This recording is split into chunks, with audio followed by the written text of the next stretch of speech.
గగన తలంలో వాళ్ళు గతంలో చైనా నుంచి తెచ్చుకున్న కొన్ని మిసైల్స్ని వాటిని కూడా ధ్వంసం చేయడం జరిగింది అని చెప్పి కొద్ది గంటల క్రితం చూసాం.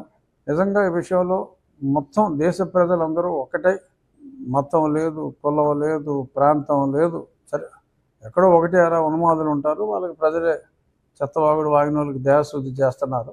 అందరూ ఒకటై ప్రధాని నరేంద్ర మోడీ గారికి తమ సంపూర్ణ మద్దతు ప్రకటిస్తున్నారు. ఇందాక ఆంధ్రప్రదేశ్ కేబినెట్ కూడా చంద్రబాబు నాయుడు గారి నాయకత్వంలో సంపూర్ణ మద్దతుని తెలియజేశారు.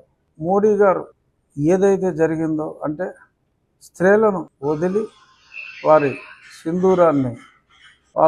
సింధూరాన్ని చెరిపేసినందుకు మరి ఆపరేషన్ సింధూర్ అనే పేరుతో, అలాగే ఏ వ్యాలీలో అయితే మరి ఎంతోమందిని మరి వాళ్ళ గతంలో పండిట్స్ని మట్టుపెట్టడం జరిగిందో, నిన్న ప్రెస్ మీట్లో కూడా మిస్రీ గారు అలాగే సోఫియా ఖురేషి వీళ్ళతో ప్రెస్ మీట్ పెట్టి తగిన రీతిలో జవాబు ఇవ్వటం కూడా ప్రజలందరూ ముక్త కంఠంతో వేణోళ్ళ పెద్దలు నరేంద్ర మోడీ గారిని ప్రశంసిస్తున్నారు.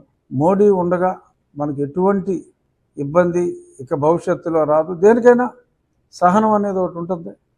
మరి శిశుపాలుడు 100 తప్పులు చేసే వరకు కూడా మరి శ్రీకృష్ణుడు చక్రాయుధం సుదర్శన చక్రం ప్రయోగించలేదు. మరి పాకిస్తాన్ ఎన్నో దశాబ్దాలుగా తప్పులు చేస్తూనే ఉంది.